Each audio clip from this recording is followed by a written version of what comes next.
Assalomu alaykum. Alaykum assalom. Charchama tursin. O'tiring. Nima ichasiz? Yo, bemalol aka. Uka bitta mahitto berib yubor. Sizmi o'sha sinimga sochib yuborgan bola? Xullas, gapni qisqa qilaman. Qayerda ishlaysiz? Shu kichkinagina biznesim bor telefon sohasida. Shuni orqasidan tirikchilik qilamiz aka. Yashashga uyingiz bormi?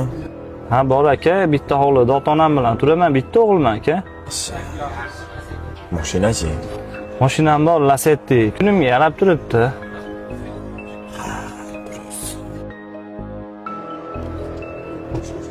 Sinimga uylanish uchun o'ziga yarasha shartlari bor.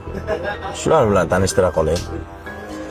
Xo'p, sinimga alohida yashash uchun 3 xonali uy. Tagiga bitta inamark.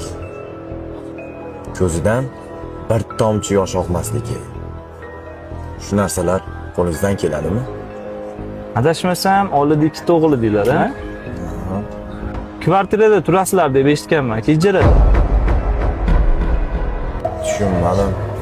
Dadingiz Matizga kira qilarmidi? Eshitishim bo'yicha yaqinda ajrashdingiz aka. Sinizga kelsa, bir-birimizga to'g'ri kelamiz. Lekin bizga siz to'g'ri kelmadingiz. Sinizga boshqa kuyov qidira qoling. O'zizga o'xshagan odam.